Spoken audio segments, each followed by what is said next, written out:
बड़ी खबरों में आगे और अगली बड़ी खबर नोएडा से प्राधिकरण से फर्जी मुआवजा देने का ये पूरा मामला। मुआवजा मामले में आज सुप्रीम कोर्ट में सुनवाई होगी। पिछली सुनवाई में कोर्ट ने जांच के आदेश दिए थे और जांच के लिए 15 दिन का वक्त दिया था। कोर्ट ने 3 सदस्यीय टीम को दिया था जांच का आदेश और मामले में कई अधिकारी के संलिप्तता की संभावना कोर्ट की तरफ से ये कहा गया था। 7 करोड़ 26 लाख का मुआवजा अपात्र लोगों को देने का आरोप है। इस पूरे खबर पर अधिक अपडेट के साथ संवाददाता अमित चौधरी जुड़ गए। अमित, प्राधिकरण से फर्जी मुआवजे देने का ये पूरा मामला आज सुप्रीम कोर्ट में सुनवाई होने वाली है, क्या कुछ अपडेट इस खबर पर?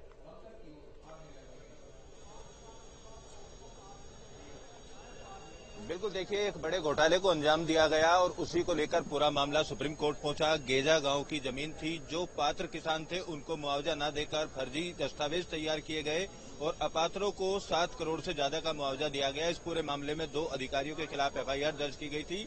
दोनों अधिकारी पहले इलाहाबाद हाई कोर्ट गए जमानत के लिए, उसके बाद सुप्रीम कोर्ट गए। सुप्रीम कोर्ट ने पूरे मामले की सुनवाई करते हुए पिछली सुनवाई में ये टिप्पणी साफ तौर पर की थी कि इस घोटाले को अंजाम देने के लिए केवल ये 2 अधिकारी शामिल नहीं होंगे।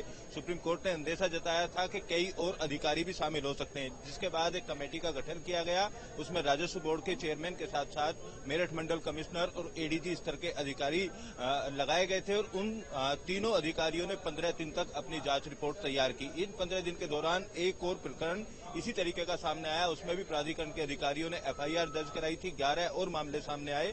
आज ये पूरी रिपोर्ट सुप्रीम कोर्ट के सामने रखी जाएगी और उसके बाद माना जा रहा है कि सुप्रीम कोर्ट इस पूरे मामले को लेकर अहम फैसला सुना सकता है, क्योंकि सुप्रीम कोर्ट कई बार प्राधिकरण की कार्यशैली को लेकर सख्त जो टिप्पणी है वो की जा चुकी है। चाहे ट्विन टावर के निर्माण को लेकर किया गया भ्रष्टाचार हो, चाहे अलग अलग मामले हो, तो सुप्रीम कोर्ट द्वारा पहले भी कई अहम फैसले प्राधिकरण के घोटालों को लेकर दिए गए। तो माना जा रहा है जब आज रिपोर्ट पेश होगी इस एसआईटी टीम की, तो उस रिपोर्ट के बाद में सुप्रीम कोर्ट अन्य अधिकारी जो भी इसमें शामिल रहे होंगे रिपोर्ट में, उनको लेकर भी सख्त फैसला दे सकता है, क्योंकि इन दोनों अधिकारियों के साथ साथ एक और जो दूसरा प्रकरण इसी बीच खुलकर आया वो भी अब इस केस में शामिल किया जा सकता है। तो अलग अलग अब ये 12 से 13 ऐसे प्रकरण हो गए जहां अलग अलग अपात्रों को मुआवजा बांटा गया, मनमानी की गई, फर्जी दस्तावेज तैयार किए गए। इस पूरे मामले को लेकर एफआईआर दर्ज होने के बाद प्राधिकरण ने समय रहते क्यों कार्रवाई नहीं की?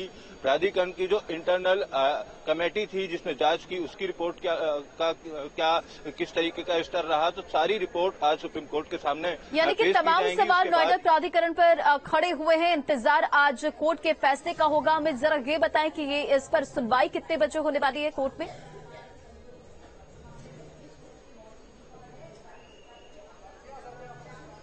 देखिए, सुनवाई का करीब 11 बजे के आसपास सुनवाई होना शुरू हो जाएगी, जो जानकारी मिली है। और उसके बाद सुनवाई करते हुए सबसे पहले वो रिपोर्ट सुप्रीम कोर्ट के सामने रखी जाएगी, जिस रिपोर्ट को इस एसआईटी टीम ने तैयार किया है। तमाम अधिकारी और कर्मचारियों के इसमें बयान लिए गए।